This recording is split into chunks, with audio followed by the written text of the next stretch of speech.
guys, I am jumping on here. I promised that I was going to do my first live this evening, and I wanted to showcase a little bit about what I do. I also need to make Miss April Yeah. a moderator. Okay. Admin settings, moderators, I know. add. Oh, graphics so good.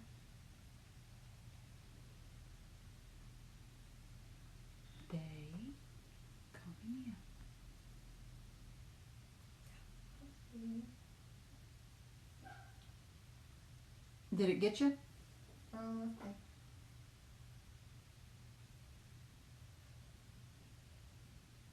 Oh, we're friends still, but hold on, wait. Oh, I bet this, there we go. Yep, says moderator. Yep. Okay, cool, yeah. Yay! Oh, not on your Wi-Fi.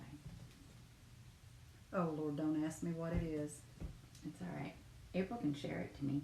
What? Can't you? You can share me her Wi-Fi, can't you? Yeah. So, Hello, sorry. we don't have anyone on Yes, here, okay. so I'm just gonna kind of hang out here because I don't want to get to talking and then get to go. I'm with you on that. I'm going to start pushing the screen as soon as I get the Wi-Fi. Which one is it? Is that Brianna? Uh-huh. Hey, Brianna! How do you know there's somebody there? Oh, right here. Hi, Brianna. If y'all hear my dogs, I apologize. They are freaking out.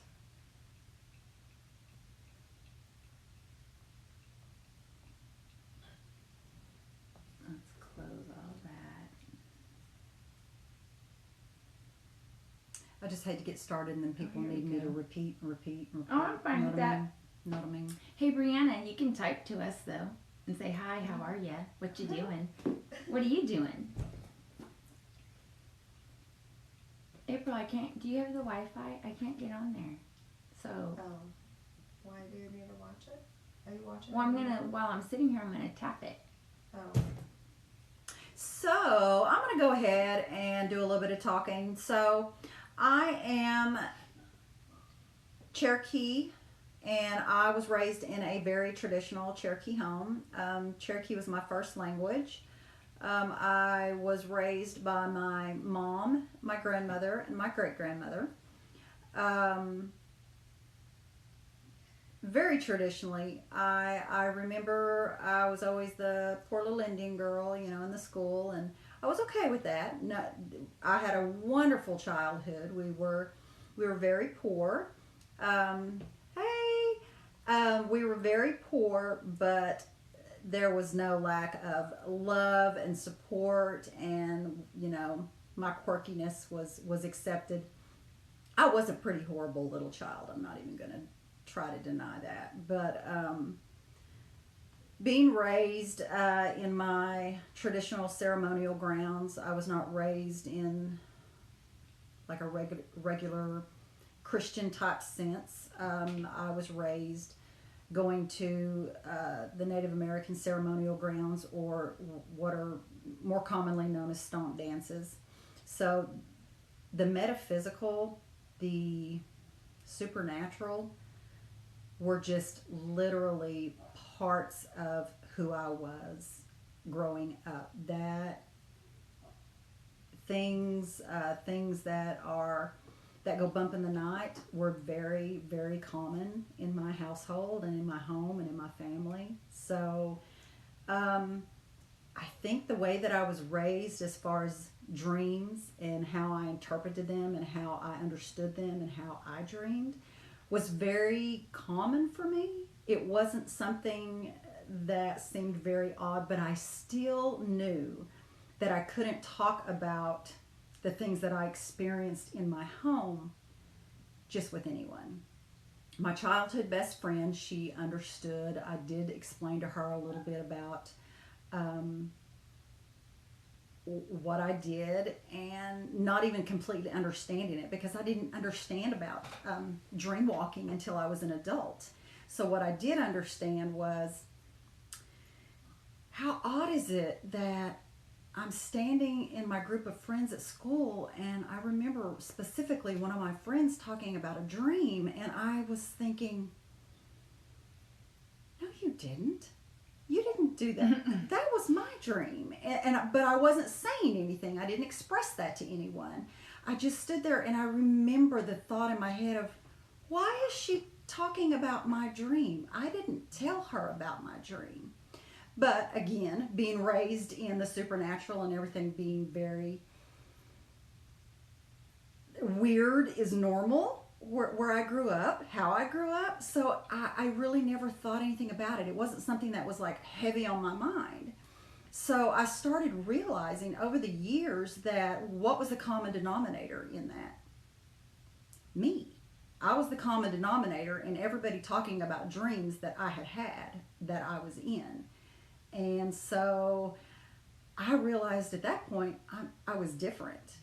I was the common denominator. I was the one who was showing up in their dreams. Well, as a child, I didn't know that you need to have permission to go into people's dreams. I didn't know that that's what I was doing per se, and that I could control that. So it took me a little bit to realize, yeah, you need to have permission before you do that. But how do you ask someone that? How do you get permission? And on this platform, I have come with this following of people who know that they can call out to me and they can ask for my help.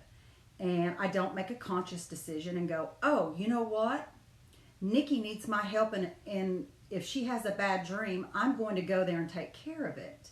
I'm not always conscious of the fact that I've been in someone's dream. I just hear almost on a daily basis that I had a dream and you were in it, and you came in and you took care of everything, and you came and got me. Or so it's not always a conscious thing. A lot of times when I have permission, I just kind of go where I'm needed. So I take pride in that. So I'm going to go over a little bit about what dream walking is, and then I'll introduce you to my student Nikki. She's going to talk about a dream, and I'm going to let you guys see how I do a dream interpretation. So dream walking occurs when a person can enter into the dream space or consciousness of another individual, and this is done subconsciously and without control. It's called shared dreaming. So the dream plane is just a different level of consciousness. And with that being said, all dream levels, all dream states are interconnected. So if you go into a dream and you notice that you are in this area, or you are in a city and you don't recognize it, it doesn't look familiar to you, the people don't look familiar to you, you could simply be walking through someone else's dream. So you see people that you don't know, you could be walking through their dream if you are not conscious of the fact that you're doing it. I try to do it in a more conscious state, being a shaman, that I'm helping people on a spiritual sense, that I'm going to get you when you're out and you are not understanding what's happening to you. I can pull you back, and I can tether you back and make you safe. In the shamanic state, sometimes it can be I go to you and I retrieve you, or we fix. Because a part of dream walking is also knowing how to lucid dream. That is the basis, the absolute basis of dream walking is lucid dreaming. And lucid dreaming is basically when you are in a dream and you are conscious of the fact in that second that I'm dreaming. And at that point, you can control any aspect, any part of that dream. How I realized that I just thought lucid dreaming, thought everybody did it. That's how I grew up dreaming. And a lot of my night terrors and nightmares when I was a child, I created myself. And I did not realize that until I was an adult. But the lucid dreaming, I just thought everyone could control their dreams. And when people were like, no, that it doesn't work that way. You can't control your dreams. And I'm like, everybody does. And I'm like, nobody does. So it's something that you have this innate ability to do, or you know nothing about it. But everyone at some point has realized they're in a dream. I'm dreaming. What they don't realize is at that point, you can harness your consciousness and control that dream. So if a dream is going south and you've got somebody or something after you, you can stop it and say no. And you can change the outcome. How I realized just how in control of my dreams I dreamt that this creature was after me. And I ran into a building, and I know I'm lucid in this dream. I know I'm in it at that very moment. And I'm running up floors in an old building, a warehouse type building, and I get to the top and I realize there's nowhere to go. There's nowhere for me to go but out this window. And if I go out this window, it's dangerous and I'm going to hurt myself. So I'm looking out the window trying to figure out what do I do. And I sense that creature is in the doorway fixing to just like come at me. And I thought, you can control your dream. Just turn around and control your dream. And I turned around and I did the craziest thing I've ever done in a dream to date. And I said, cut. This is not going to work for me. I can't work like this. And all of a sudden, no lie.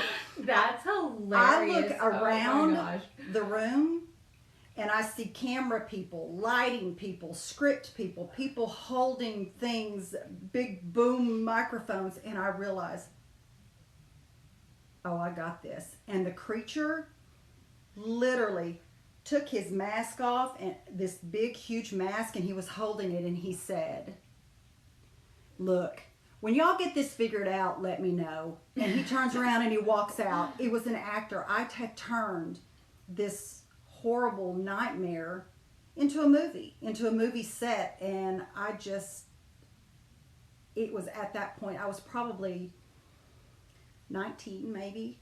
At that point, I thought, oh, it's on now. If I can control my dream like this, I can do anything. And I had actually stopped flying and doing things like that very early on in my childhood. And I've started all of that again. I can control all of that. So everybody's dreams are interconnected. But the first thing you need to do if you want to dream walk, anybody can teach themselves how to do it, but then you have to go through steps. You have to learn how to lucid dream. I mean, you can't walk into someone else's consciousness if you can't even figure out until the next morning, oh, I dreamt I was out by a lake and I fell off a bluff. If you don't realize that until the next morning, that's not lucid dreaming. That's just the fact that you remembered a dream that you had. Lucid dreaming starts with recognizing at that very moment, at that very second, I'm in a dream. And you can train your brain, but the work starts when you're awake. You have to be awake, and you have to at least once every couple of hours say, I am awake. I am not dreaming.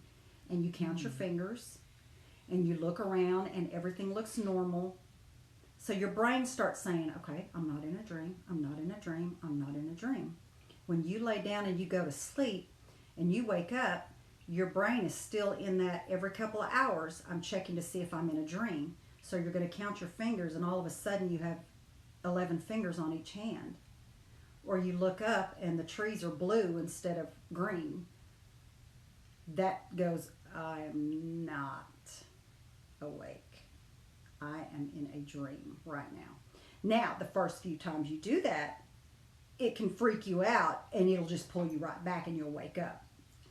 But you do it again and you do it again, and you do it again, and you're training your brain to know when you are in a dream state. And I'm telling you, when you realize it and you trained yourself and you don't wake up and you're like, okay, I can do whatever I want in this dream. You can. You can fly. You can lift a building. You can go into outer space. You can do what, I mean, the sky is the limit.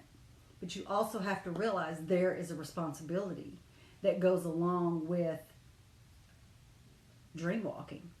If you and your friends, say Nikki and I, decide we're going to collectively dream walk and we're going to decide this is how we're going to do it. We're going to meet here and this is what we're going to do. I give you permission to come into my dream and I come into your dream. There's a responsibility that you have to make a conscious effort, because you can do things that people are not comfortable with in dreams. There are people who can go into other people's dreams and have sexual interaction with them against their will. Now you imagine that. I mean, if they're already in a state of being able to lucid dream and then go into other people's dreams, and they can go into outer space and they can fly and they can make someone think they're in a movie, why couldn't they take advantage of someone? Have them thinking some sort of way, manipulate their way of thinking so that when they wake up, the thoughts that you were feeding them in this dream, it's a big responsibility. I don't think that it's something that every single solitary person necessarily needs to know how to do. It's dangerous. You just have to realize there's good people and there are bad people. Just like in your waking state, there are going to be good people who do good things. There are going to be bad people who do bad things.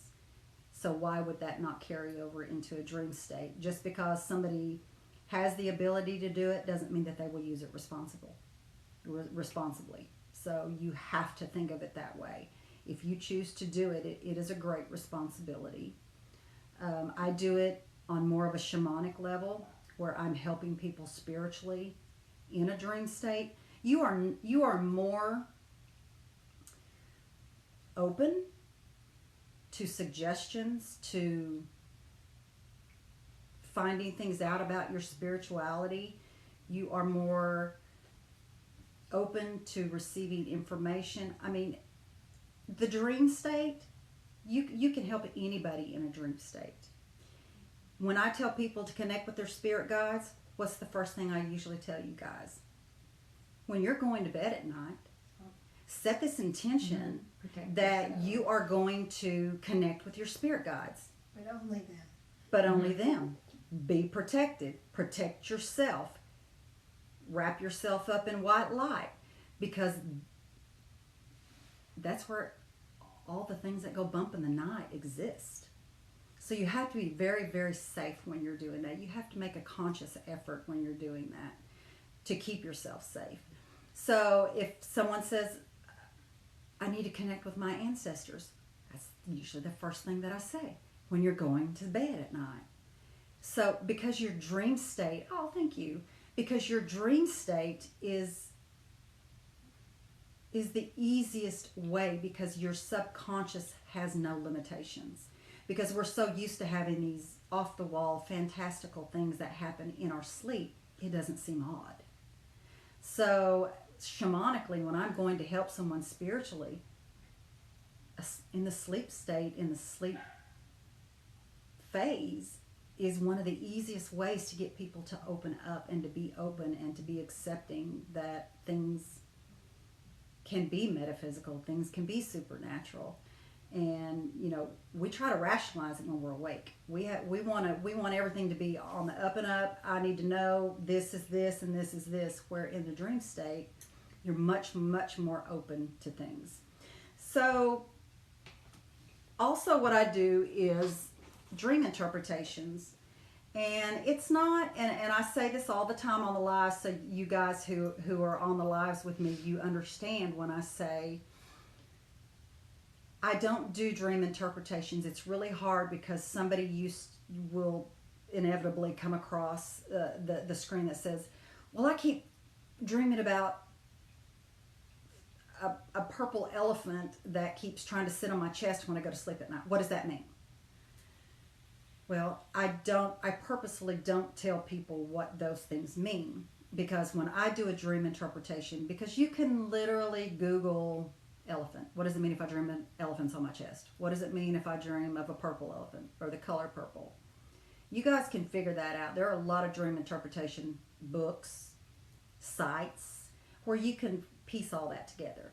What I do is I break it down intuitively based on what's going on in your life at that time. Maybe there's something that purple, the color purple, you're dealing with your spirituality, because purple is a very spiritual color. And what does it feel like when an elephant sits on your chest? You feel very constricted, you feel very threatened, you feel very scared. So there's something in your waking life that is giving you this message of, you got to deal with this. You got to deal with this not being able to breathe, feeling like you can't breathe. Something is happening with you spiritually. I just made that up, guys.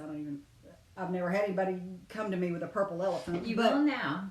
But, you know, that I know by what they're telling me is happening in their lives. And you know, usually they are going through something. They are going through a spiritual crisis, and they do feel like they're not being heard, and they feel like they're just wasting their breath and they can't breathe. And, you know, it all will tie in together. So I don't like to, you know, I could get on here and say, hold up a sign that says $10 dream interpretations, and have me a moderator and go through here and get all this money, and you tell me you're dreaming about this, that, or the other.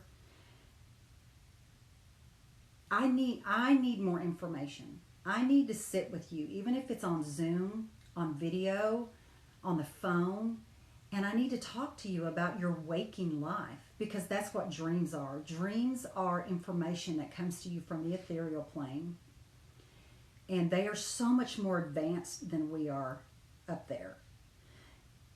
And their verbiage and their understanding of things is so much more than we can even comprehend.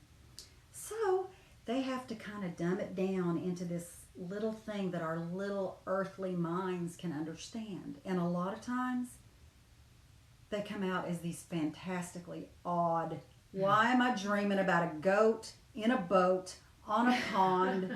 What does all that mean? Well, once that information comes to you from there, you have to figure that out. The burden of proof is on you to figure out what that means, okay?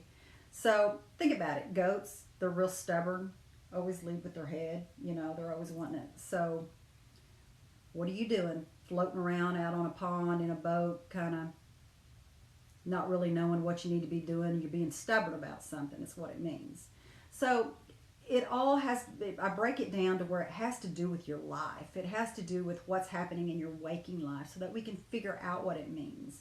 Because, come on, like I said, there's a bazillion different ways of finding out what certain things mean in a dream. But when I do that, it's talking to you about what's happening with you specifically, intuitively. It's no different than it being another form of divination. I can sit here with my pendulum. I can sit here with my cards. Dream interpretation is just your and my exchange of energy in talking, so that we can figure out, my guides helping me figure out, your guides helping me figure out what that dream means to you. Okay, so I did talk, this is Nikki. She is in my spiritual school that I teach at the Trillium Spiritual Center. She's graciously offered to talk about a dream that she has had that's been a recurring dream since she was, I don't know how. Well, I had it from 4th grade to 6th grade. Okay. And it's really a horror story, actually. But yeah, I mean, it's a little graphic, but it's a perfect example of how I talk to somebody about it. So first off, I'm going to say, can you tell me about the dream? Yes, I can tell you about the dream. It starts where I'm at my house, and my whole family's in the front yard. And that includes my mother, well, my stepmother, my father, my 2 brothers, my 2 sisters, myself, and my 3 dogs. And inside the house, on the middle level, which would be the entryway, is my biological mother, who I had lived with my whole life off and on up until that point. And I moved to my father's house out of state. And before that, though, or during that time, that 2 years, I did go back and live with her for a short period of time. And so when I would come and be to visit my father and my stepmother, I would have that dream every night, or almost every night for about 2 years. And then once I don't know, I can't remember exactly why it stopped in the 6th grade, but it stopped. I'm pretty sure it's or the 9th grade, because I moved back out here. So anyhow, we're all in the front or the grass, and she's in there, and she's actually, when we described it yesterday, it's the only way I can describe it because I'm, in the 4th grade, but at the time I'm having the dream, was like she was covered in cement, like Scooby-Doo style, and she's a zombie, she's dead, and she's gonna kill us. And so we send everybody in there one by one. First our dog, and you can hear it yip, and it never comes out. And then the second dog, and the third dog, and then my dad goes in, and then my mom goes in, and eventually everybody goes in and never comes back out. And I'm left with a shotgun, and I have to go in and see what's happened to my family. I can't just, be staying out there and not doing anything. So I go in, and she's in the hallway, and how the house is set up is it's kind of a big circle, and you could see all the bodies just wrapped around the whole circle around the house. And even the dogs, I mean, they're just, dead. Everybody's dead with gun or stab wounds and all kind of just blood everywhere.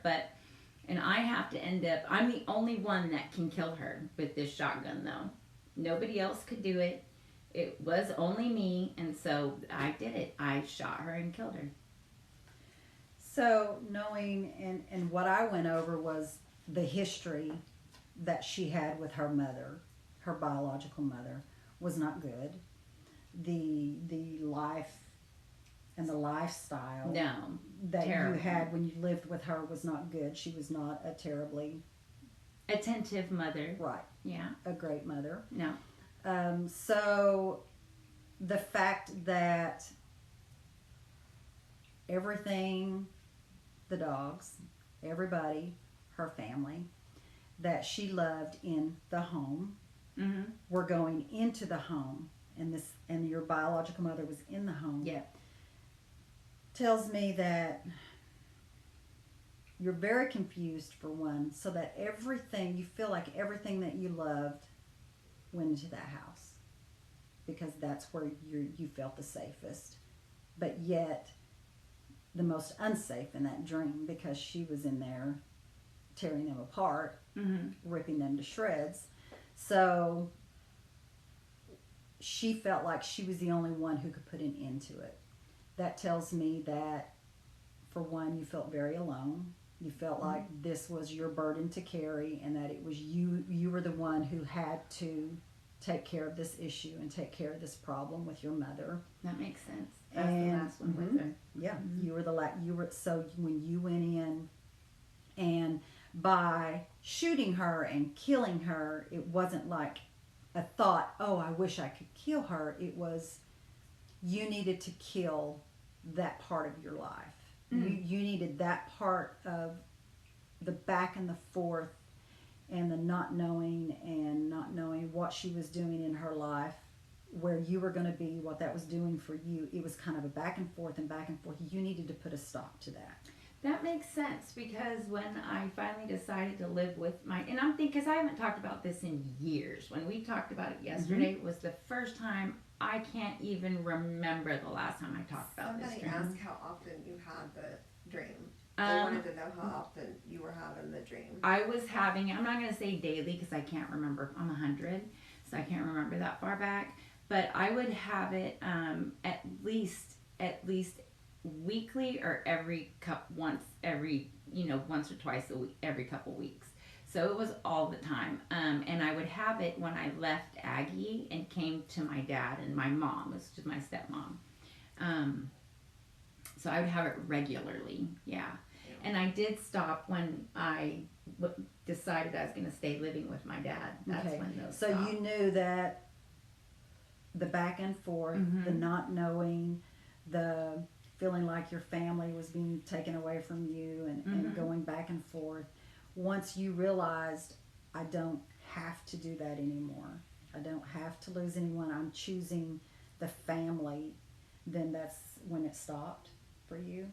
When I realized, when I decided I'm going to stay with my dad Right, in real life. right. So, and that's where all my brothers were. That's where my mom, that was my mom, that was a mom how you should be, you know, a mom. When I decided to pretty much stay with her and my family, yeah, that's when it stopped. So, So with it being a reoccurring dream, that and it was Did- the only time I was apart from Aggie that I had that dream. So I think, yeah, it was only when I was with my dad and my family. It wasn't when I was with Aggie that I would have that dream. because you felt like the worst part of your life was with her. Right.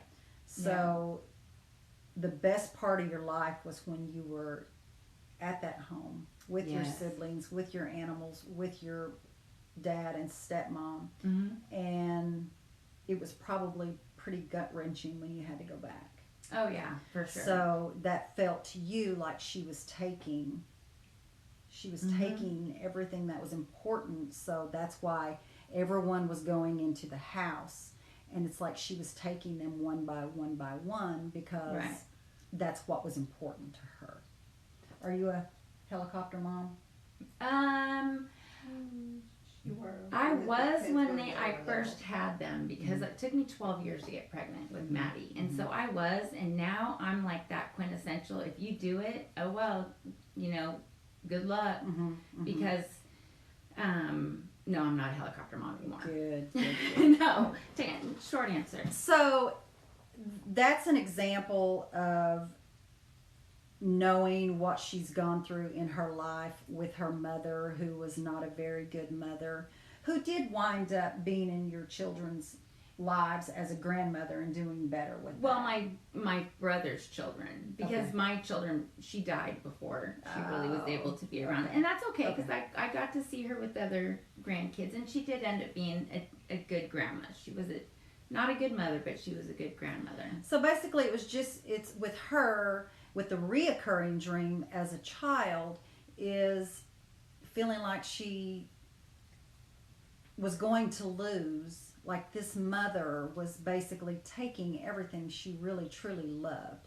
So when the dreams stopped was when she decided, I'm not going back to that anymore. I'm going to live with the family I have, where I feel safe and where things are good. So Yeah. that's why the dreams stopped for you, was because that part of your life basically you took care of with a shotgun, metaphorically. Yeah, I did. You pulled the trigger and you went to live with your dad, and it took care of that part of it. Now, if somebody were to come to me and say, I had a dream, I don't know, something that is a new thing, then, or it was a one-time dream, or it was a very vivid dream and you just cannot get it out of your head, I can help you with that, because that's where we break down what is happening in your life right now. What are you dealing with in your life right now? I used to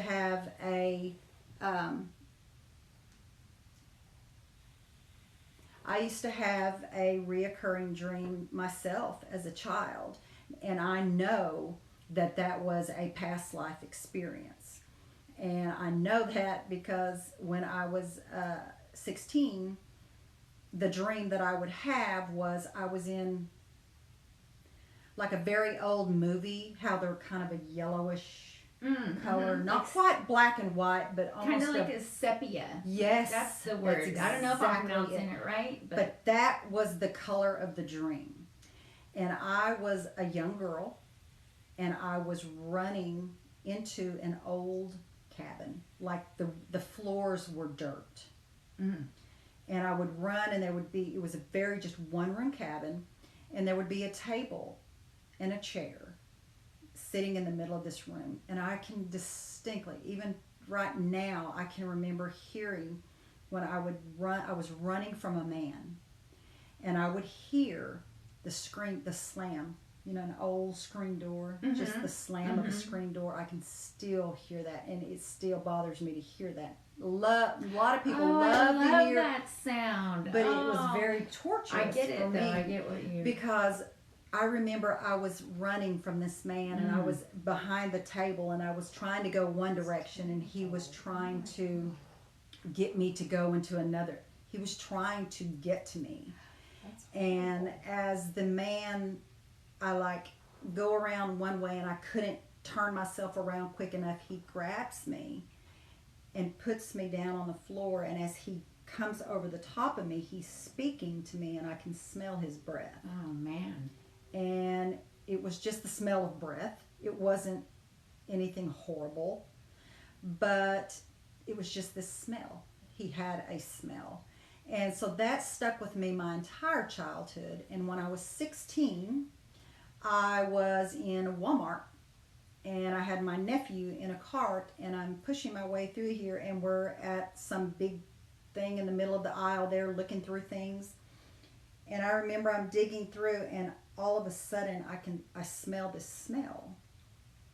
And I think, immediately I know exactly what the smell is, because you can't forget that when you've dreamt it a million times in your life. And I just thought, oh God, he's going to be standing there.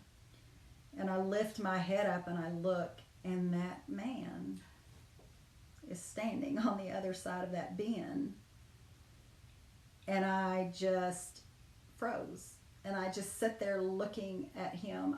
I know, because I don't hide my facial expressions well, so I know that I had a mortified look on my face. I could feel my nephew. Man. He was not even a year old. I could feel him kind of tense up, like he could feel my tension.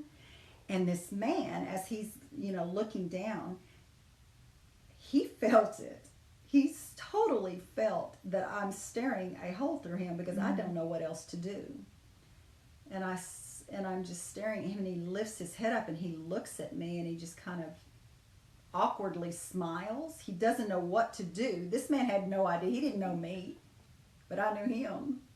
He was somebody I knew in a past life who raped me in a past life. I don't remember that part of it. I just know that that's what was happening.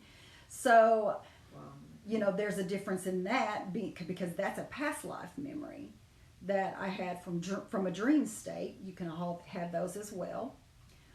Hey Pam, Yeah. that people are asking some really good Yeah, questions. go ahead. So do you want to just I was going to just have everybody maybe wait till the end. I just don't Oh, want you to whichever. miss any of them. Oh, no, So I don't I was care. just going to, is that what you want to do? Just tell people, do some questions maybe at Well, the end. I just wanted to. I'm just kind of talking at this Okay. point, so we can go They, ahead and start um, answering questions for sure. How do we use our senses during our dreams? Sight, smell, etc.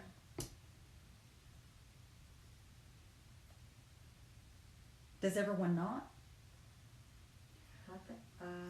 I'm trying to think. I've- trying to think about okay, when see, I'm dreaming. Do Here's I some smell questions. and- People, I don't know. maybe I'm just assuming that that's a normal thing, because I do. That's pretty cool. I dream in color. I dream in black Yeah. and white. Obviously, I dream in sepia or whatever Yeah. you called it. But smells, hearing, everything. I also dream in first person, see through my eyes. And I can also be in the corner of a room watching myself in a dream, like in a movie. Oh, that's cool. And it can switch back and forth. It can switch back and forth even. First person. Like I can be standing there talking to someone, and then it pans out and I'm watching the scene from the back. I I don't know. I'm so weird because dreams are that's my superpower. I Yeah. don't know. I deal with the dream world. I deal with the dream state. I don't know what I do. So yeah, I so know, that I've so got that writing it down. that needs to be something that you can also do, especially for the people who keep a dream journal, Mm-hmm. because I know that you do. Mm-hmm. When you're writing things down, maybe consciously in your head that morning or the night when you're going to bed, I will remember any smells. I will remember any sounds. I will remember anything that allows me to make sense of what I'm seeing and hearing and feeling. So that when you wake up the next morning, let that be one of your first thoughts. What did I see? Mm-hmm. What did I hear? What did I smell? What did I taste? You know, what around me? You know, I smell everything. Every sense to me is usable. I mean I use all of my senses even in my dream states. So I don't know if I just assumed that everybody does that. I've never thought when I'm writing, even when I'm writing my dreams down, I've never thought like, oh, did I smell something? Like I've never I don't even thought that. So now I'm really, Can yeah. you explain like the first person that, like you were talking about, like seeing it? I guess Okay, like a so video game, kind of like through your eyes. some people only dream in first person. This is me. I'm standing here and I'm seeing myself turn and look at the bookshelf. And I turn and I'm having a conversation with April over here.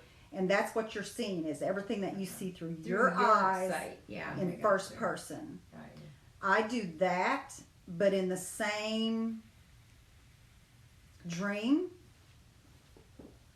I can switch it. I don't know if I consciously do that. I guess I would have to really stop and think, do I do that? But I can switch to where I'm standing at the doorway of my room watching What's me going on? and April and Nikki sitting here having this conversation.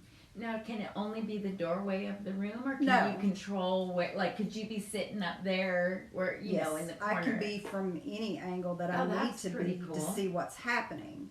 Almost like a movie. Okay. I can be standing back seeing what's happening. And then I can be back and Go back into the first person. be view back again. into the first person.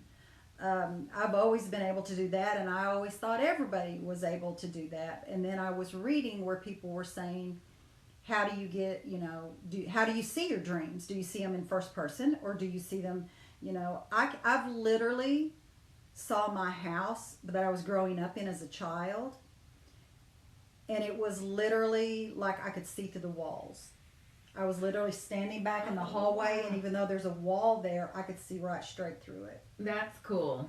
So I don't know. To everything that was going on the other side of it. Wow, that's neat. Yeah, I literally, it's almost like I could see, Just like it was the shell like of a house, and I see-through. could see through it. That's Like pretty it was cool. glass. So, yeah. Sleepwalking, yeah, that's pretty terrifying. I've never been a sleepwalker. I have, I guess I'm doing too much when I'm asleep to be walking, but I do know of people who sleepwalk, and it is absolutely terrifying. And oh yeah, and you have to realize that our brains secrete hormones and enzymes and things of that nature, so that when we're falling asleep and those kick in, it keeps us from acting out everything that's going on in our brain, because our brain, when we go to sleep, that's our problem solving. That's where all the information comes from the ethereal plane into your subconsciousness as you're sleeping. So if we did not have something chemically in our body that paralyzed us or shut that down, we would act out every single solitary thing that we're doing in a dream, in a dream state. So there are some people who don't have that, especially with children. Until they're older, children don't, either they don't secrete enough of that hormone to actually, that's why children sleepwalk way, way more than an adult would sleepwalk. But if an adult is sleepwalking and it's not, maybe something that I haven't done since I was a kid, or I think that you need to probably sit and talk to somebody about that, because if your brain is overriding that hormone so much so that you are acting out or walking. I think somebody said something the other day about coming in the house and waking up with dirty feet, mud on their feet, something along those lines. That is extremely dangerous. And I would think that I would be afraid to say, go see your primary care doctor, and they would put you on a sleep medicine, because sometimes that can make it worse. Right. So I would say your first bet would be, literally, is to talk to someone who can do what I can do, and to try to figure out why. Why is your brain overriding that need to keep you paralyzed and safe? What is so strong in your life, that is happening in your life, that you are feeling the need in any way, shape, or form to override a natural reaction from your body, and to act those things out, and to be outside? That is extremely dangerous, because if you're not even realizing you've been outside until the next morning, I can't even imagine how terrifying that must feel. Like, what did I do? Could I have walked into the street? Could I have walked off my balcony, not even realizing it? And like I said, if you don't want to go to the doctor and get on sleep medicine, because I don't think that's going to help, get with someone who can help you figure out what's going on. What is happening in your waking life that it is spilling over into your sleep state, that is making it spill back over into your waking life Do you see that? as you're asleep? Is there a way to get my loved ones to visit me more in my sleep? That's a good There question. actually is. You just have to set your intention when you're laying down to go to sleep at night. Just like you would lay down to say your prayers, you lay down and you say, I'm really missing my Grandma Grace, and I am going to open myself up, because I really, really want to see you. I really would like to talk to you, and I know that I'm more open that way. But you have to set your intention very, very strictly, and those boundaries have to be, only my Grandmother Grace is allowed to enter into my dream state. No one else, nothing else. And, don't just go, oh, next morning, she didn't come see me, I don't know what happened. It's a process. Next night, when you lay down and you're blessing everyone and protecting everyone, I open myself up to my Grandmother Grace.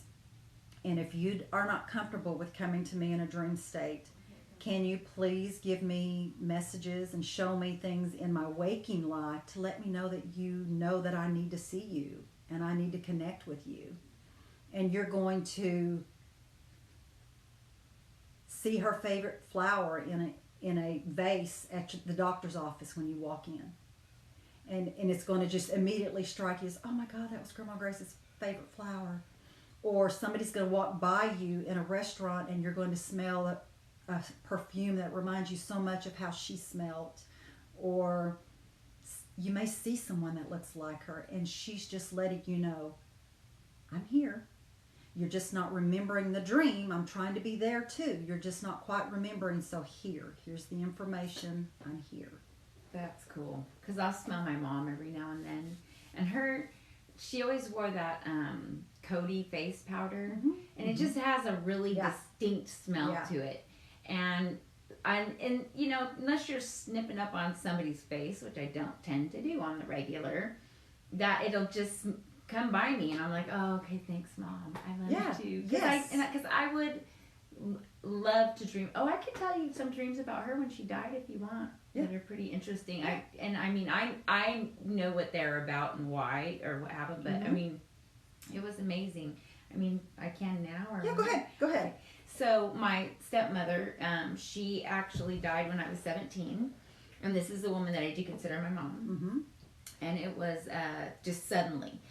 And so I didn't get to say goodbye to her. And so she had a massive heart attack, a sudden death, or like sudden death syndrome, something like that. I can't remember what exactly it's called. But they were on a walk, and she just collapsed. We drove her to the hospital. She passed away. And after that, I kept having dreams about her. And she'd show up in my dreams. And I knew she was dead. And these are multiple dreams, like different dreams. I knew she was dead, and everybody in the dream knew she was dead, but she didn't know she was dead. And nobody wanted to tell her she was dead because we didn't want her to leave, and we didn't want her to freak out in the dream, you know? Right. And so I'd be like, and I would always try to get her away so I could like tell her I love you, because I'd never gotten to say that because she went immediately into a coma. She never regained consciousness and she passed away.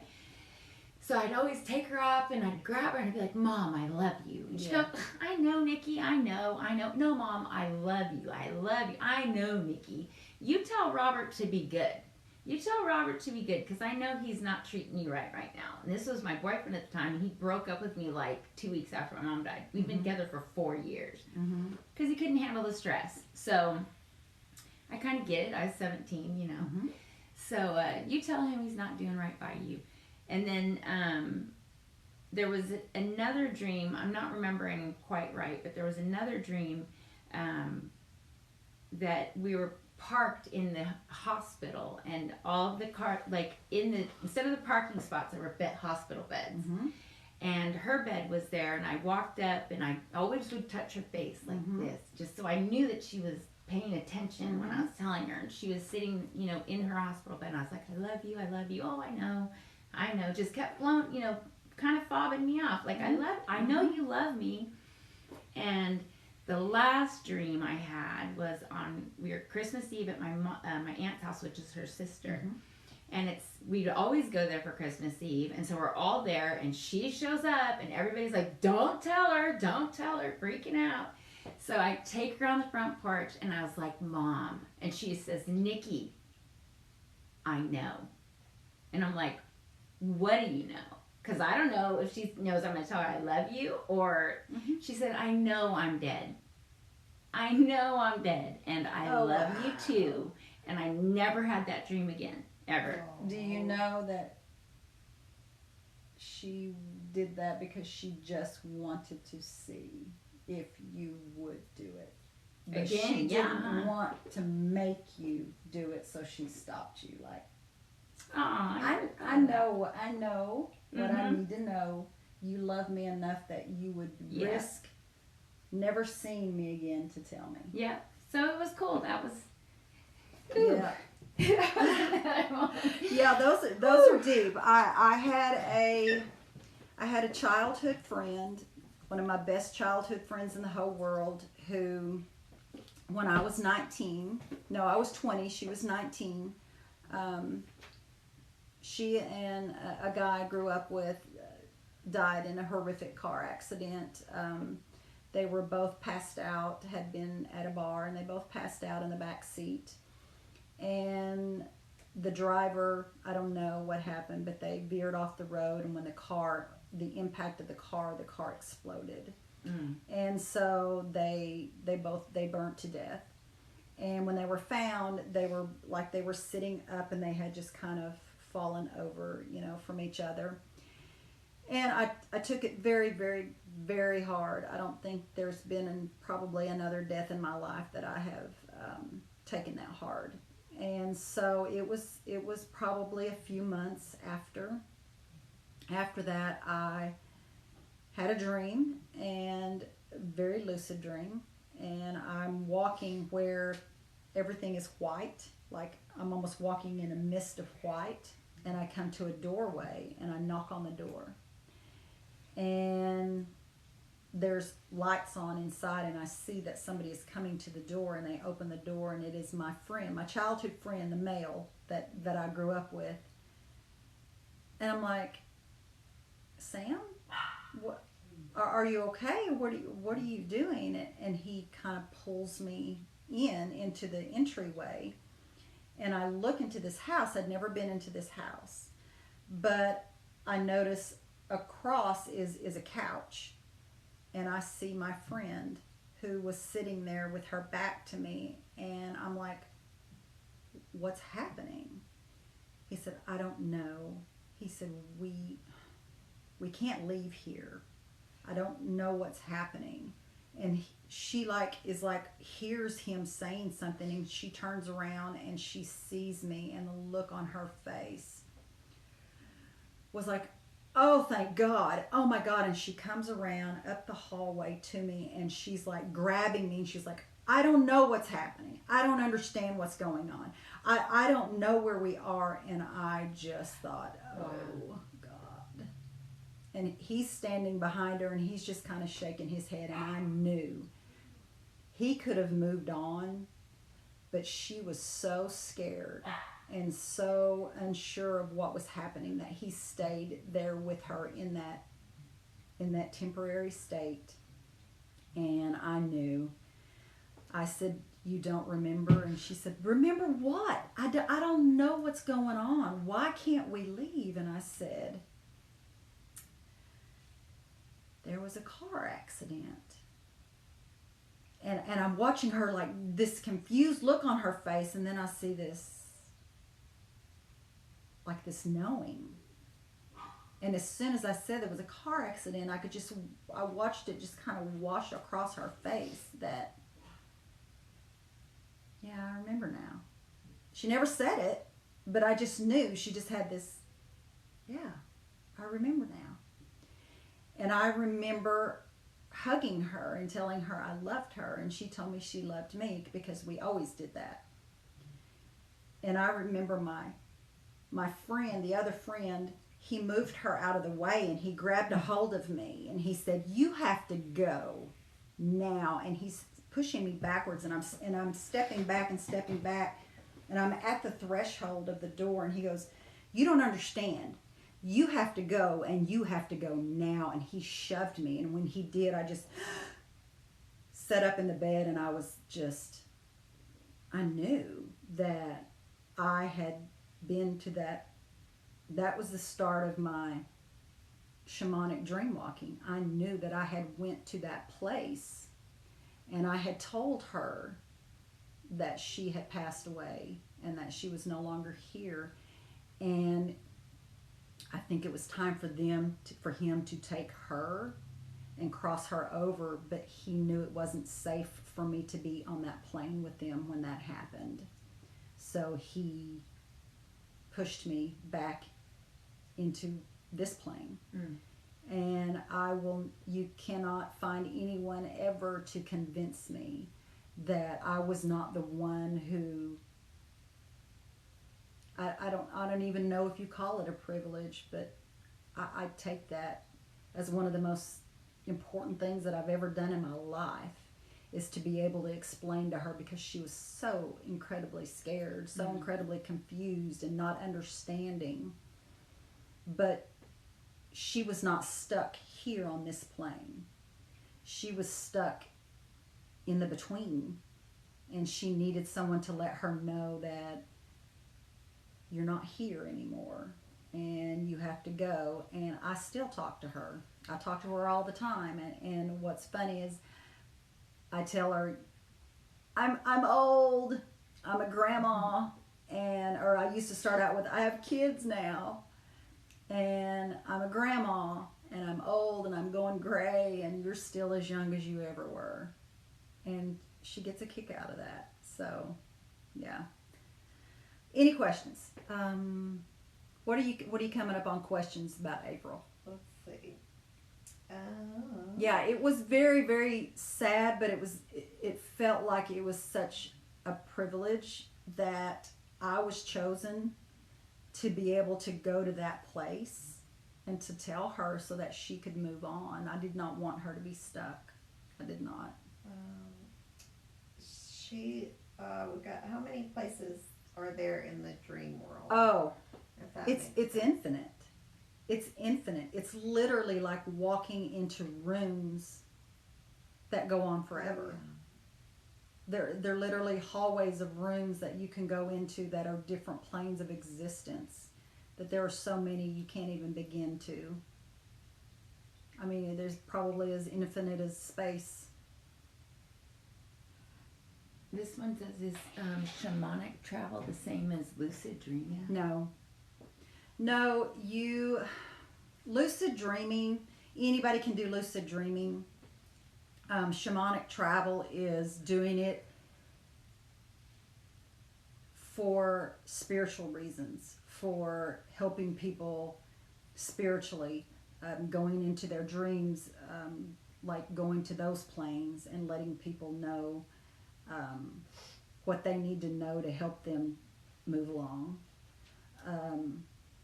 So no, they're not the same at all. The astral plane is also an infinite space, an infinite place, and that's why you have so many children who have night terrors, because you have children who travel and don't realize it because they're so incredibly open. They don't realize that there are things that they shouldn't be doing. So they will travel, and if they do it repeatedly, these things that are out there are like, what are you doing here? I saw you here before. No, I saw you here. Pay attention. I saw you here several times. So you have some abilities. Let's see what that's about. Well, Jennifer was asking, how do you know if someone entered your dream? So maybe that kind of. How does somebody know? How do you know if someone has entered your dream? You really don't. You just have to break that down yourself. If someone has entered your dream and you feel, you ever had a dream where you felt violated? You felt like, what was that about? Or just not right when you woke up. And not right. You just, when you feel that, somebody's probably invaded that subconscious space, because dreams are all interconnected. Everybody, which is why dream walking is possible.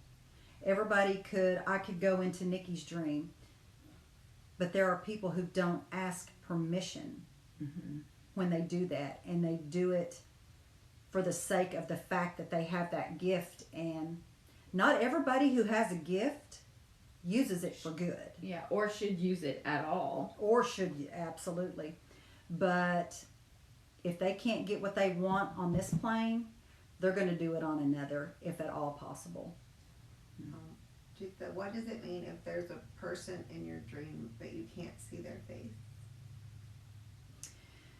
Well, that could mean that they don't want you to see them if they're conscious of that fact, or it could be the fact that you're not ready to see who they are. You could probably, if it's something that's reoccurring, then that could be definitely someone or something that's trying to hide its true look from you. Or it could be somebody that's going to happen in the future, but you haven't actually set eyes on that person, so you can't put a face to something that's not happened yet and someone that you haven't interacted with yet. So when that does happen, sometimes it puts a face to, or if you come across someone you're working with and you dream about them and you're like, that person never had a face before. It's because you didn't know that person until you started working with them, and now they have a face. So that, that's kind of a prophetic thing that you were going to meet this person. Somebody asked if there was a cleanse that you could do in the morning or something like that when that happens. Like about when people are noticing you. I think that's you can literally wash your aura when you get into the shower in the morning. I know it sounds really crazy, but you set your intention that I'm cleaning off anything who meant me harm, who meant me negativity, who did not need to be in my personal space in the dream state. And as you're in the shower, you can wash your aura, because everyone's aura sits about, right here. And you're going to feel really silly when you do it the first few times, but you're literally going to clean. And as you're cleaning, you're saying that I'm washing away anything that attached to me, that came to me, that had no right to come to me or attach to me or be in my space. and I wash it off and I wash it away and imagine anything. I imagine just kind of a black soot coming off of me and going down the drain. And when it goes down the drain, you let it go down the drain. And it's cleaning off anything. Your intention is the most important thing that you can put behind anything that you do. Mm-hmm. What's this? Oh, there's been Pam who always bring me a peaceful feeling. Oh, thank you so much. I love that. I can't even express how important it is that I help people. I've always wanted to help people. I've always felt an affinity to it, and that, yeah. What about almost daily recurring sleep paralysis?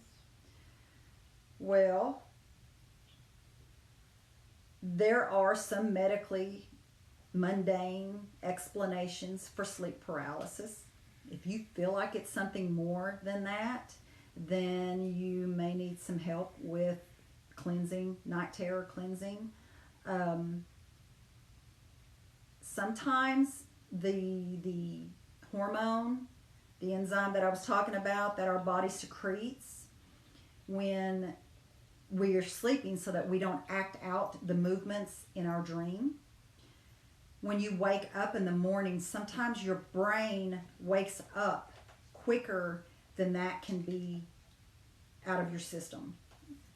Sometimes, it goes in phases, and if your brain is waking up faster than that hormone is leaving your body, then you can wake up consciously and not be able to move because that hormone is still in your system, and you're feeling this. It's terrifying. It is absolutely terrifying, but it can be just something that happens. But if you feel like there's more to it than that, if you feel like there's a presence, if you see a presence, if you sense a presence, some people can feel something on their chest, some people can see something out of the corner of their eye and just not be able to turn their head to see what it is. Those are things that you attract in the astral plane, in the other realms that you attract, that if you do not have yourself protected with the white light, with the egg that I always stress to everyone to put around them before they're going to bed, even if they're not planning on doing any traveling, protect yourself every single solitary night so that if you perchance do travel and you don't realize it, you are protected because you're out in that plane and they're realizing, I've seen her before. Why does she keep coming through here? I don't know what that's all about. And they will do what's called piggybacking because they can't just come here. They have to have an in. And their in can be literally attaching to you, attaching to your consciousness, and coming back with you. And when they do, you get those lower vibrational beings that come across into this plane, and they can mess with you really hardcore. And they're not that hard to get rid of, but if you are protecting yourself on the front side of that before you ever go to bed, then you don't have to worry about things like that. That has been my saving grace because trust me, I've been all over and I have seen some weird stuff. But my game changer was when I started literally putting myself in that eggshell and filling that space with white protective light. And I say what can permeate through that. And I say, if I even want to go further, what cannot. Nothing may go with me into the astral plane or traveling or in a dream except for my God, my spirit guides, my guardian angels, and my ancestors that are for my higher good. Nothing negative may come back with me or go with me.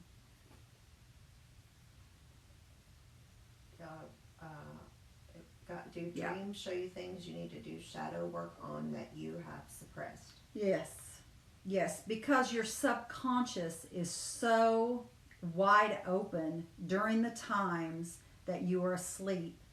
I mean, your dream state is so infinite. You can heal yourself.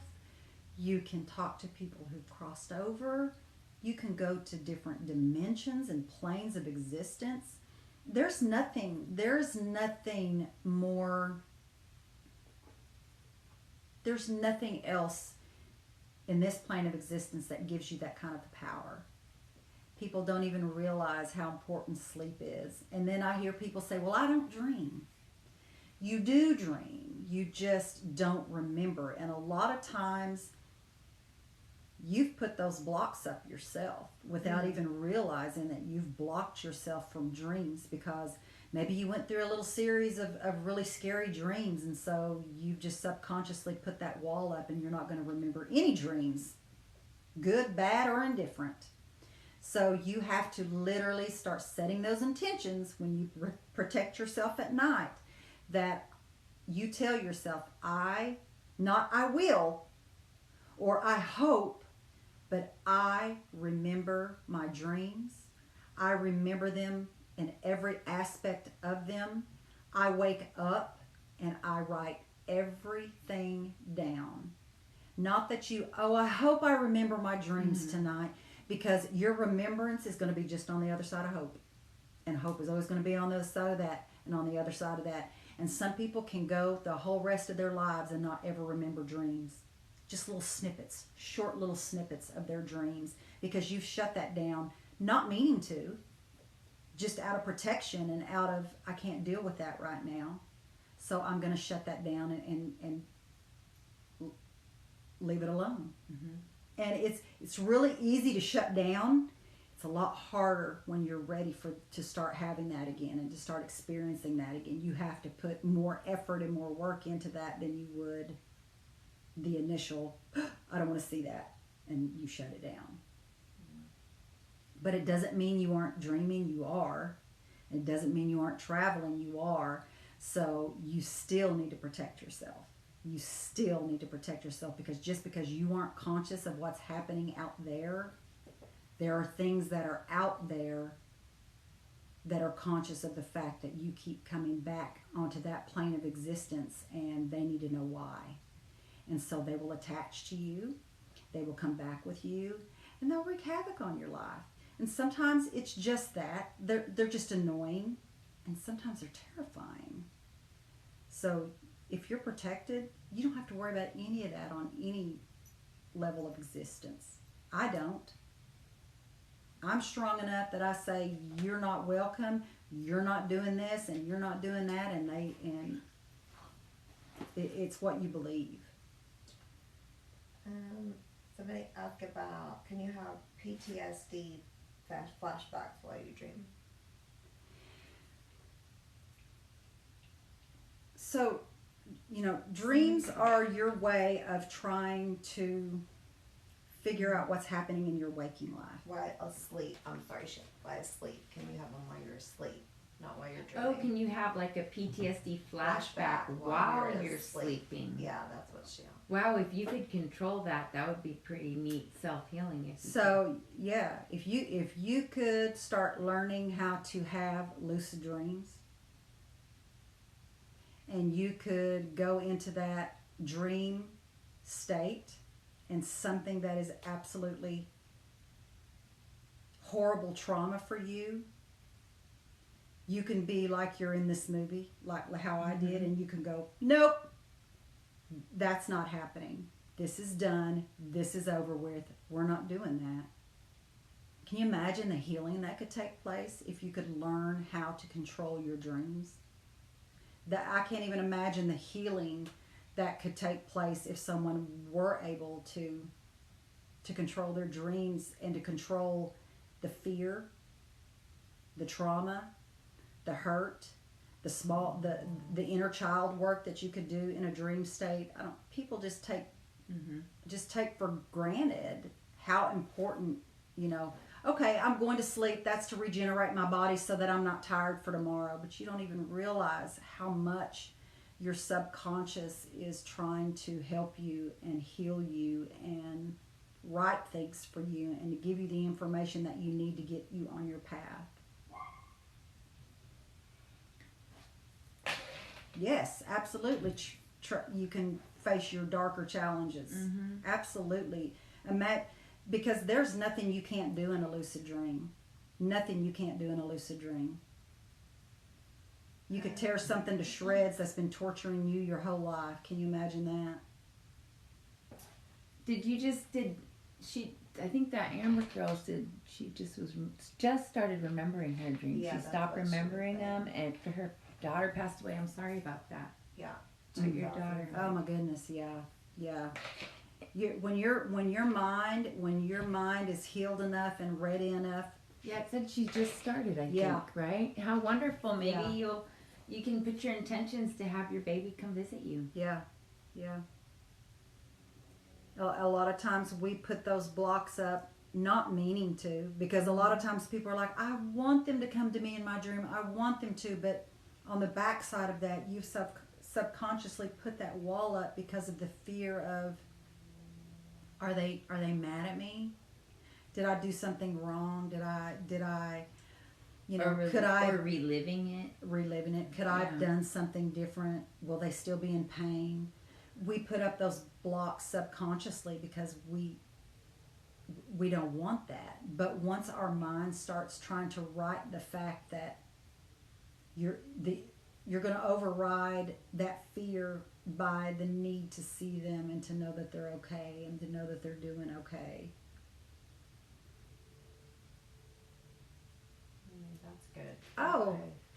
Did you think Yeah, that I'm good? glad to hear that you're doing better. Yeah, I'm telling you guys, the dream plane is, the possibilities are infinite, and I don't think people even realize that. She wants you to explain your eggshell. Your egg. So when I lay down at night, and guys, this does take practice. There are times when I'm distracted and I go to lay down and I put myself in an eggshell around my body where absolutely no part of me is exposed to anything. I'm completely engulfed in an eggshell. Because you think about an eggshell, how protective it is to what's growing in an egg. It is all the protection that it has in the whole wide world. So here's the eggshell, and I imagine a white light that comes through and it fills that space all around me. I've gotten now to where I can make that white light so intense that I can physically hear the sound of the white light. It is a very loud, I don't even know, it's not even a hum, it's a very, very loud sound. And it helps me to know that I have the widest protective light that I can possibly have. So when you start doing it to yourself, you can expand that into your bed, and maybe you have your husband beside you and you have your puppy dog or your kitty cats that are in the bed with you, and you've engulfed the bed in that egg and you're filling that with white light. I go even further and do my entire property. I go to my children's house and I protect them and my grandchildren. I have just this routine. And there are times when I get to maybe my mom and I'm having trouble kind of putting the egg around her and the light's not as bright. You have to concentrate. I literally stop myself and go, no. Concentrate on what you're doing, because this is very important. When I wrap that egg around my family's properties, I say nothing can enter onto that property of anyone that means them negativity, means them harm, means to steal from them or to hurt them in any way. I protect their animals. I'm telling you, everybody tells me they're sleeping better. They feel it. They know that I'm protecting them. And I love that because I truly feel like I'm making a difference. Teach your kids. You know, you have people who teach their little kids how to pray when they're 2 and 3 and 4. Imagine teaching them how to put a protective shell around them and fill it with white, pure light that is protection, and you how to put a protective shell around them and fill it with white, pure light that is protection, and you tell them nothing can get into that. Nothing can come through that except for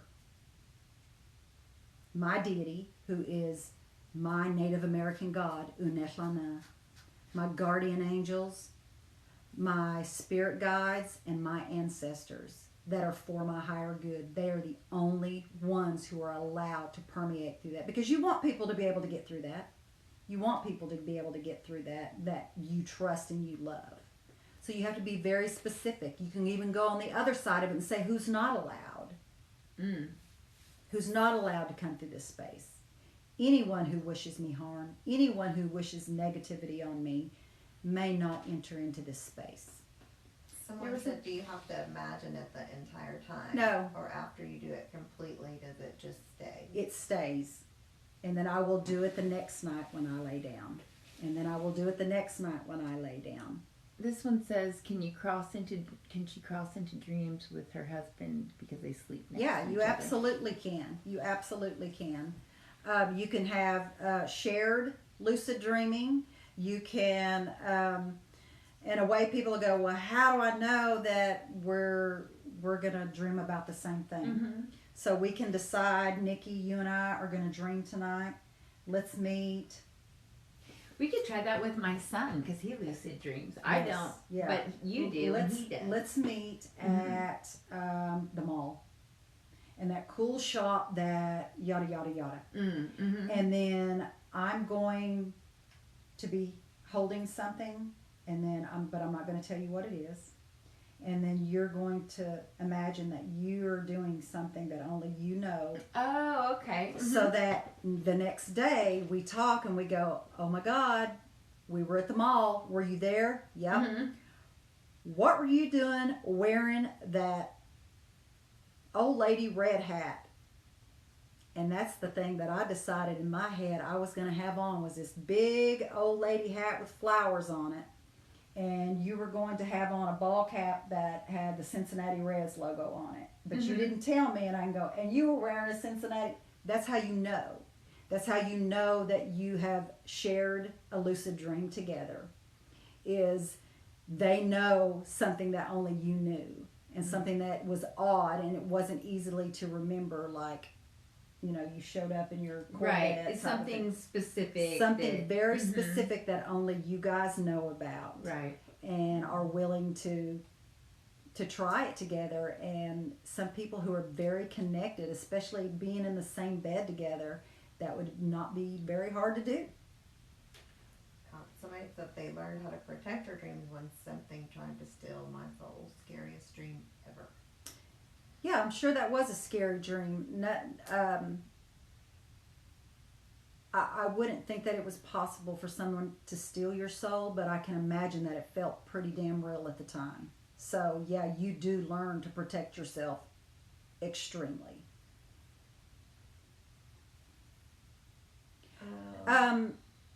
I do dream interpretations and I do night terror cleansing. You can go to my website, which is nativedreamwalker.com, and you can schedule an appointment with me. You can schedule, I do a myriad of things. I do oracle card readings, past life readings, deity readings, soul readings. I can do pendulum readings. If you have questions that you want a yes or no answer to, my pendulum can answer those. I can do dream interpretations. I can do night terror cleansing.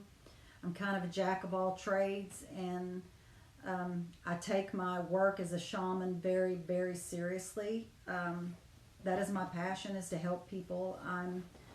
I've been a nurse for going on 26 years, so I very much enjoy helping people, and helping people in a different way than when I retired from nursing.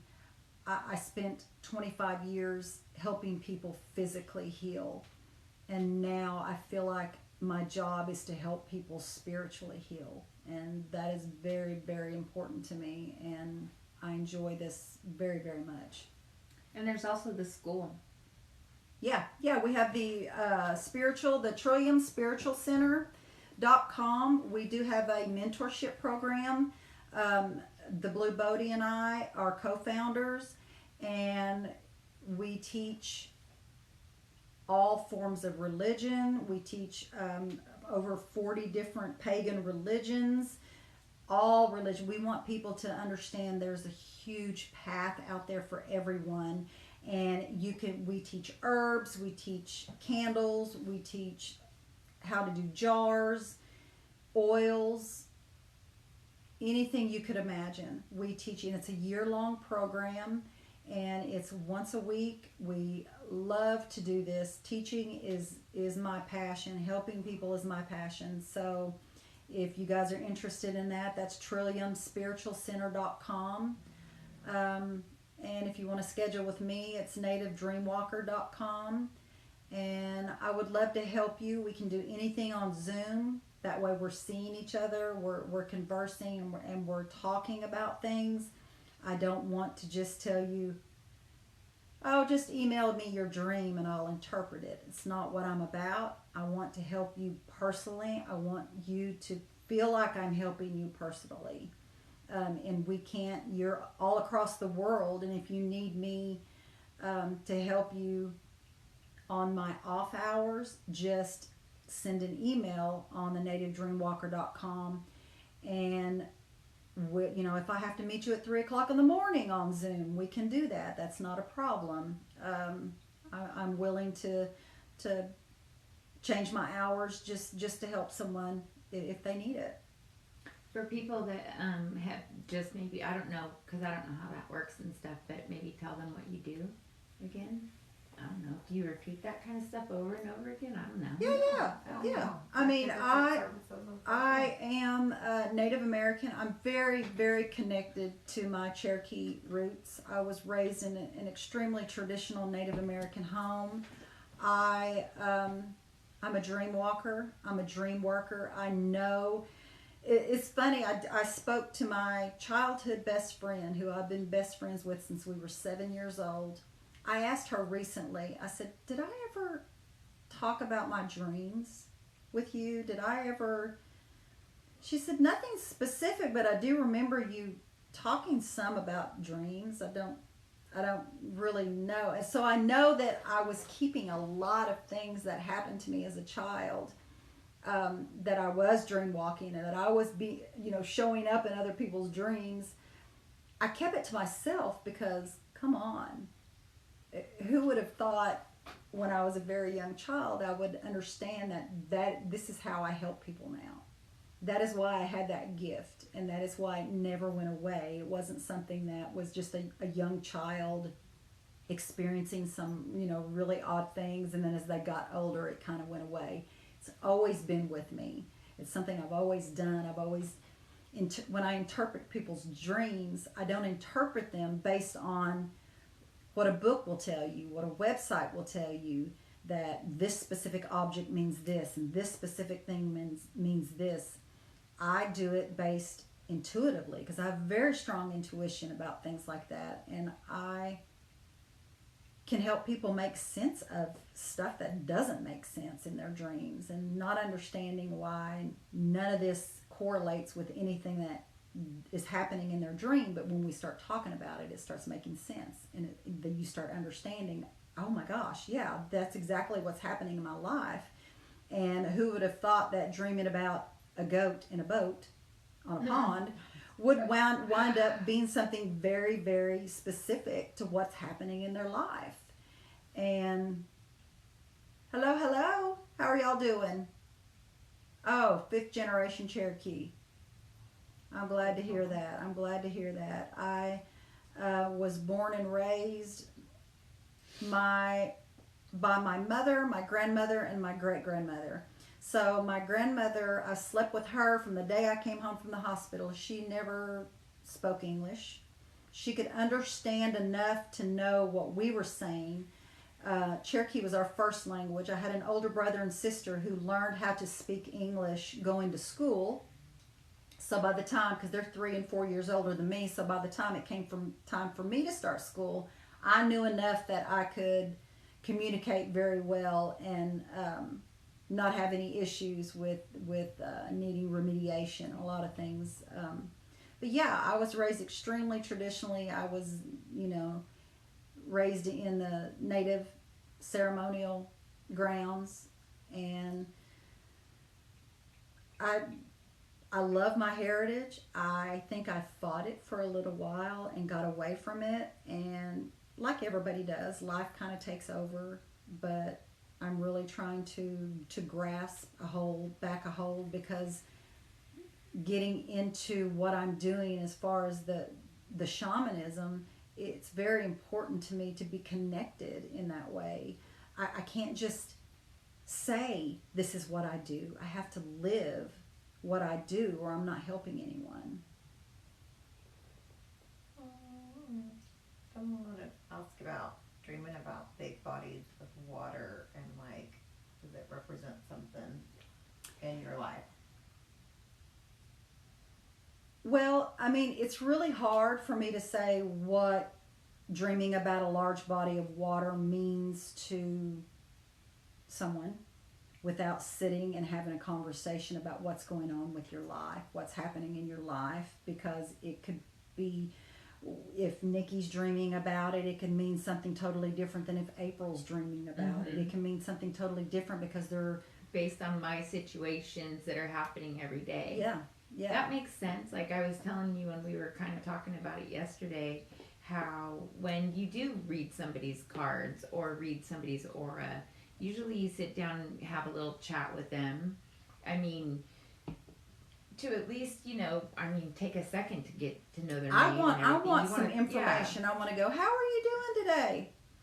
And if you go, oh, it is what it is, then I'm like, okay, they've got something going on. So when you start explaining a dream to me, I know that what that part of the dream, I know that you're troubled. And I know that, so we delve into, well, I mean, what is what it is. So tell me a little bit about what's going on. Well, I'm really having a lot of trouble at work. I'm having some difficulties with some coworkers. I don't feel secure in my job. And then we can plug in that dream totally means you don't feel safe. You don't feel secure. You don't feel listened to, and you don't feel heard. And just the whole myriad of things. You don't feel like you have support at your job. And that dream can just literally from A to Z have everything to do with that dream. And when I discuss that with people, they're like, I didn't think about it like that. I just thought it was a scary dream of something that was happening that had nothing to do with work. But it has everything to do with work. It has everything to do with how you're feeling and how you're not feeling valued and validated. So I just need to talk to people, and I need to discuss things with them before I can tell you what it means. Because you can literally Google dreaming about a large body of water. It's pretty much all the same meaning, but it needs to be plugged into how it correlates with your life and what you're dealing with at the time.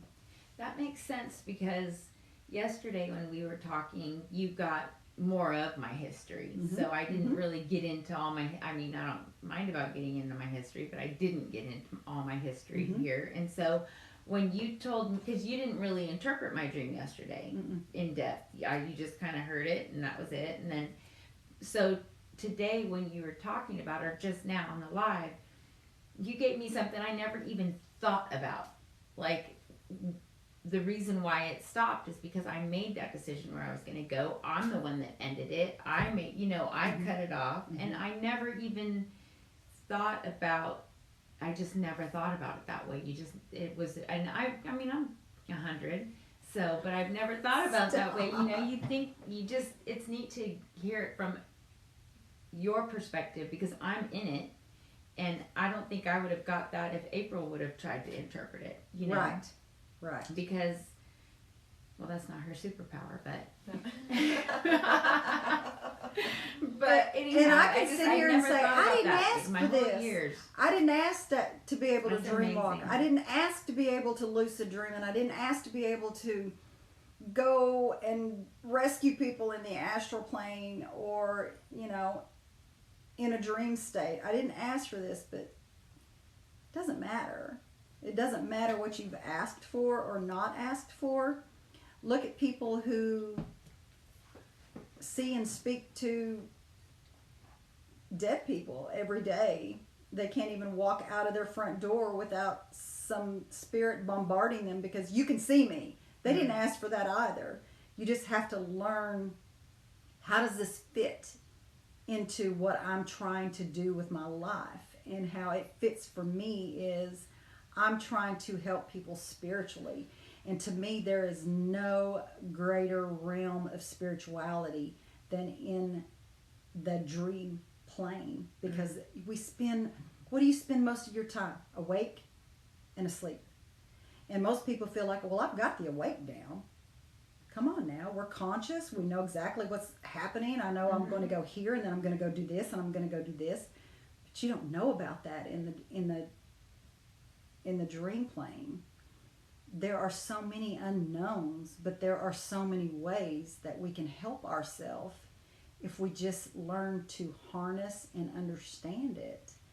And do I have the answers on the people who, I don't dream? I don't know what to do to make myself start dreaming.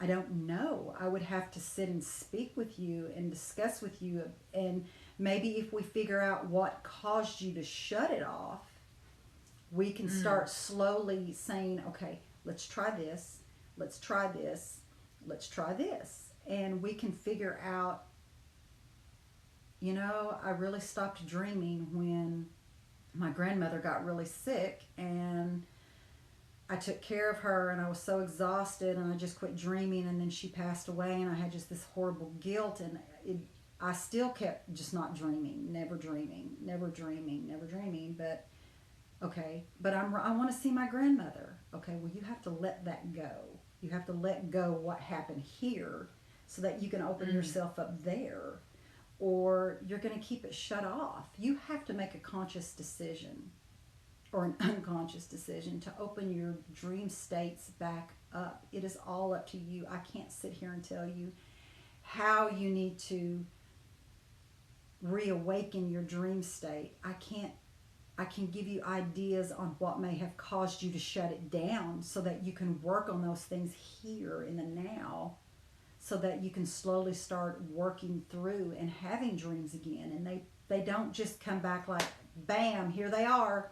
It's usually a process of people going, I'm starting to remember. Oh my God, I haven't remembered a dream in a year. I haven't remembered a dream in months, but I do remember it was real, just a little snippet, but I was grocery shopping and this woman needed my help, and I crawled up on the shelf and helped her get something down.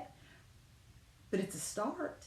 It may not mean anything. It may not be something profound like you saved the world, but it's a start. And it's letting your brain know it's okay. It's okay. There's not always going to be something profound that comes behind these dreams, but it will. Once you open yourself up and you start having these dreams, you can put it together like a book. When you start this dream journal and you're writing things down, you can almost look at it and read it like a book. And you're like, oh my God, this time in my life, I remember during this 2-month period in these dreams, I was having a really hard time wondering if I was going to be able to keep my house and keep my family and my home, and were we all going to be able to stay together. And then you look at these dreams and you're like, and this is where it got better, and this is how my dreams changed. It all makes sense. And no one is expecting you to wake up in the morning and grab your book and say, I was walking down the street and then I saw. Nobody is going to want to wake up and try to remember every aspect of their dream and write it down, because you'll do it. You won't do it at all. If you're going to have to sit and write something like that, what you do is you say, walking, sidewalk, 2 dogs, a brown car.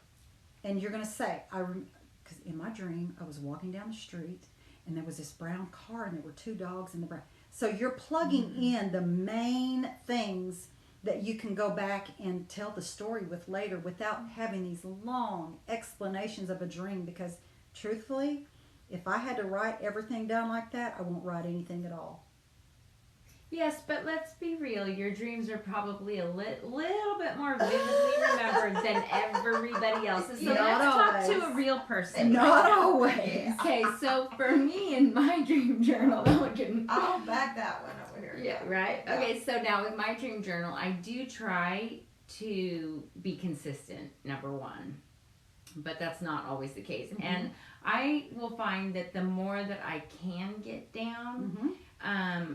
I will remember more as I'm writing.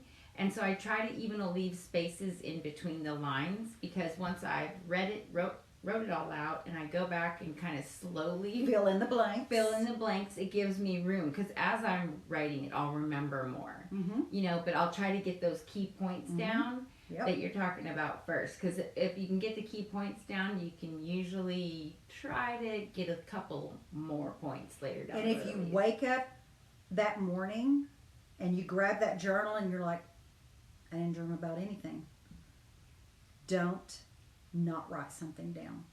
Oh, I don't do that. That's a good idea. Write down what pops in your head, whether it's a recollection of a dream or not. You can go Mm-hmm. thunder, raining.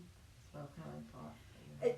Whether you have that conscious remembrance of that dream or not, write what pops into your head because it could just be what you need to plug in later on through the day. Haven't you ever been going through your day and been like, I had the weirdest dream last night? Then that's going to make sense for you. Stones for sleep protection. Everything black is protective. So if you put black tourmaline, selenite, I have long wands of selenite that I have under my mattress on all four corners. If you don't have anything that will mess with it, you don't have to put it under your mattress because I have dogs. I don't want to mess them with anything. Put them on the four corners and just wrap that space up with the egg and the protective light. And, you know, don't forget to cleanse your crystals because they're absorbing. Mm-hmm. If you're using it for sleep and you're using it for protection in a sleep, don't forget to not to just forget about them. Selenite, you can because you don't have to keep cleansing selenite. It cleanses itself. But the tourmaline, things of that nature, if you don't have it up against the selenite to keep it cleansed as well, you need to cleanse those things because they're like anything else. They can only take so much. Mm-hmm.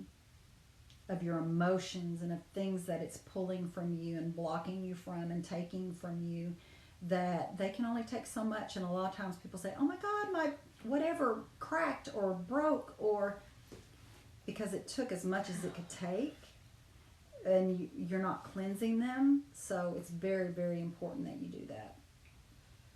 Cat steals your pendulum. Yeah, you can put things in between the mattress and the box spring, you know, so that way, especially with little kids, you don't want to put, you know, selenite because that's very splintery and you know, you don't want to just put it under the bed. You can put it in between the mattresses and the box spring.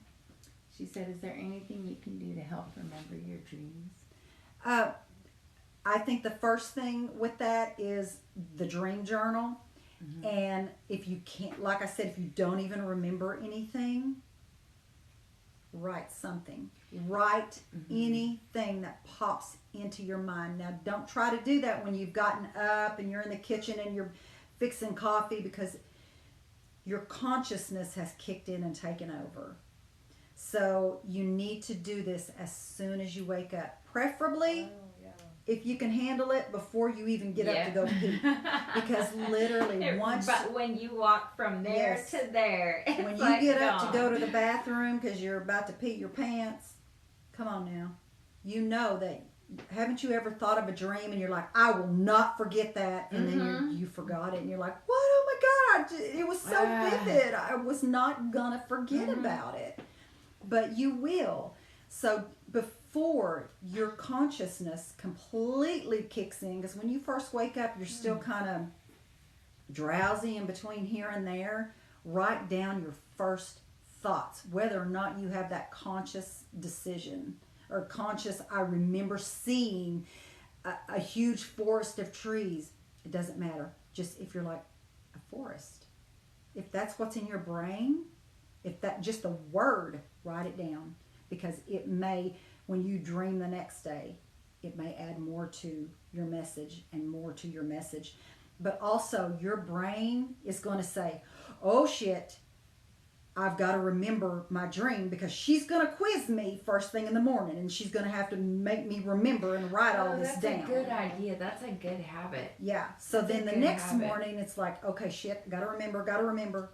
Yeah, that's the same with lucid She's dreaming. quizzing me. She's going to quiz me. So I got to keep my thought of what I dreamt about right here in the very forefront and write it down. Yeah, that's a good. There was somebody that asked about a dream catcher. Yeah, that's what I was gonna. Ceiling fan. Do you have dream catchers? Thoughts on I don't have any dream catchers. I love dream catchers. My children had them when they were small. My oldest son, who is 33, had horrible nightmares, but he kind of lives in the same realm that I do, and he didn't handle it as well as I have. So dream catchers worked for him very well. I would urge anyone to, if you do get a dream catcher, to get one from an indigenous person who truly makes them, because it's not just the act of making it, boom, here's a dream catcher, there you go.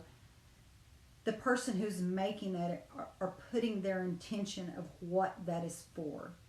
And you're supporting indigenous communities for the people who, that's how they make their living. You can buy them off Amazon. You can buy them, they're from China, they're from whatever. If you like the aesthetic of them, I mean, I'm not going to sit here and tell you one way or another what to do with that. That's on you. But personally, I think that they should be bought by someone who buys them, who makes them for specific reasons and not in bulk by a company. Buying a real dream catcher, yeah, you can find those on Etsy. There are truly indigenous people who that is what they do. It says, what pendulum stone is your favorite? What pendulum is my favorite? The stone, yeah. I have a personal pendulum that is just for me and my guides to interact over my personal questions about me, and that is a rose quartz. And I have the one that you guys see that when I do lives and I use the mat, I have an obsidian one. And then I have some very heavy metal, because I love the weight, and I love when I feel like my guides are just pulling down on that, and I love the weight of those. I'll show you. This one's kind of a bronzy one. Oh, that's pretty. And I gifted That's really pretty. I gifted April with the rose toned colored one. I also have one that I use when I do Reiki. This one is the chakras. My black obsidian is the one that I use when I'm working. Before I do any reading, before I do anything, even on Zoom, I use my mat and my obsidian pendulum, and I call my spirit guides to me. And then I have the name of the person I'm fixing to maybe do a past life reading on. And I also call forth their spirit guides. And I ask that we can confer, and they can help me choose the cards, help me choose the words, help me say what I need to say to the people who are in front of me to help them and to find the answers that they seek. There's been a time or two that I'm like, are we in agreement? And it'll say no. And I'm like, because sometimes your spirit guides will go, no, what are we doing? Wait a minute, you're going to have to clarify. You're going to have to tell me a little bit more about what we got going on here. And I'm like, okay. So Nikki has asked that I do an oracle card reading on her. She wants to find out some answers to some questions that are going to help her on her path. Are we in agreement? There's only been 1 to 2 times that I've still got to know, and usually that's a spirit guide that doesn't want them to find out something that they need to find out. Yeah. So sometimes I just have to clarify, and they're okay with that when I clarify that. Then it's like, okay, all right, we got it now. And there's one where I just said, look, she's paid for this reading. She's paid for me to help her find the answers that she seeks.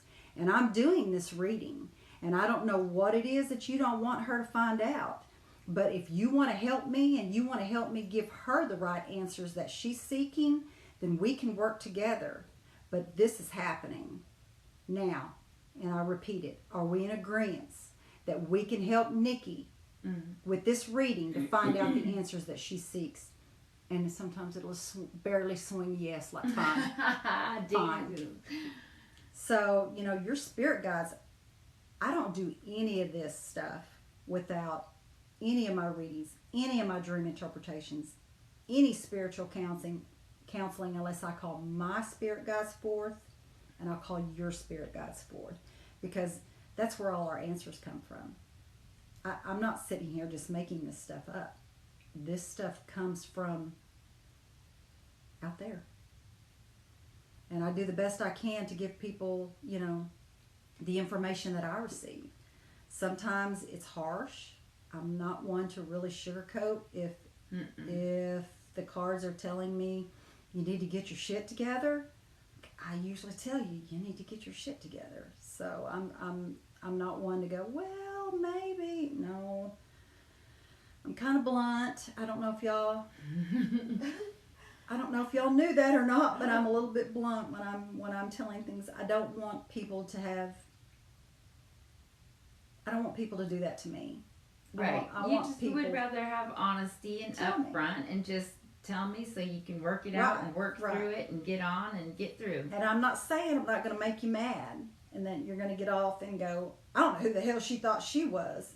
But then a little later you'll be like, yeah, I really do need this, that, or the other. So, and I have repeat customers, so I love that because that tells me that, okay, I wasn't too hard on them. They get it and they understand. So, all right. Thank you. I'm glad to hear that. Ireland. Yay, that's 2 cool. a.m. Ireland. Oh my That's goodness. great. I always thought that I was more Irish than I am when I got my ancestry. I'm like 1% Irish. 96. Woohoo! And 21% Scottish.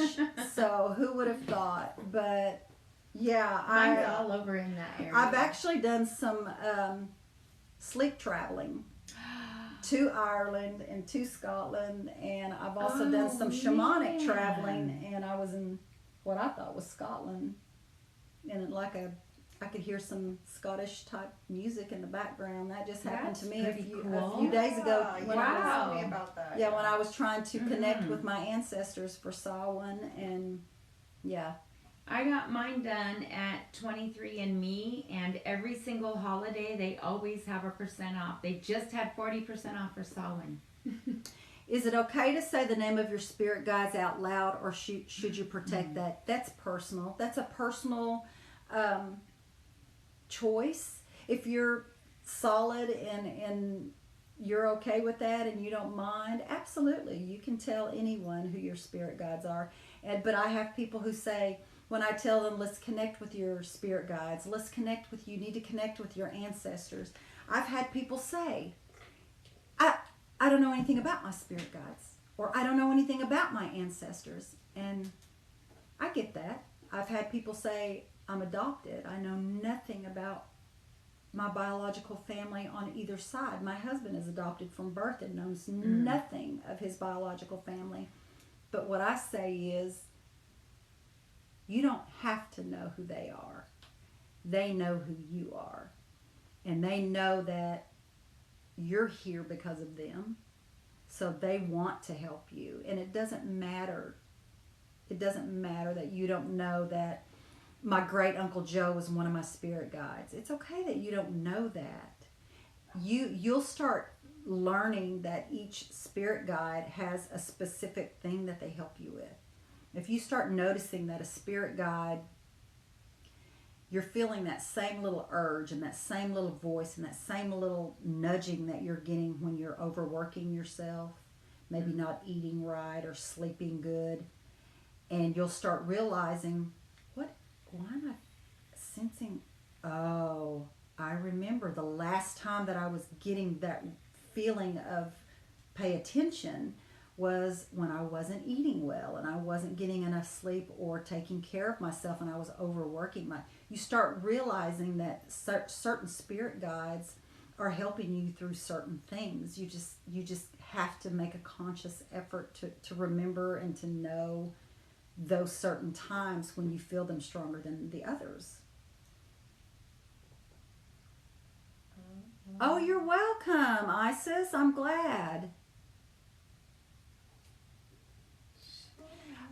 So leaving something for your ancestors or your spirit guides on your altar,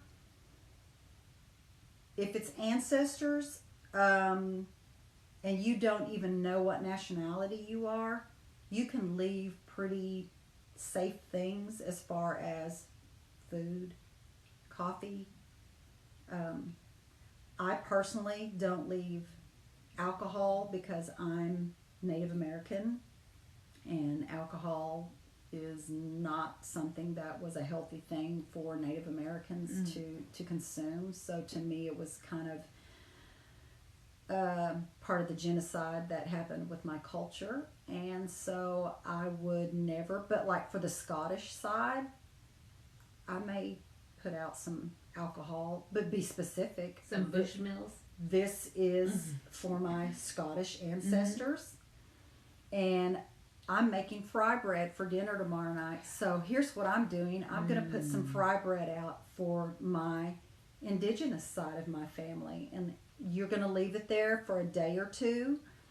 And, don't let something sit and go rotten or mold or anything like that, because your ancestors do not like that. Your deities do not like that. They need tidiness. Well, and it would be the same as if, would you want? Right. Would you want to eat that? It's supposed to be a gift to them. It's supposed to be something that they want to partake So of. my grandmother dipped snuff. And so I'll get snuff and put a little can of snuff out. And my dad, God love him, loved to smoke his cigarettes. So I will put a cigarette out and I will leave it until it gets all kind of crunchy and old. And then I'll throw it away and get him a fresh one.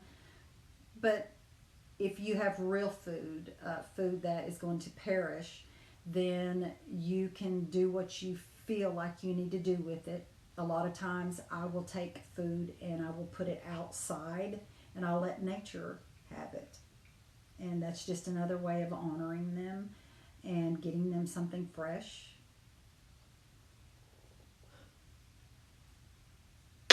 Seashells, yeah.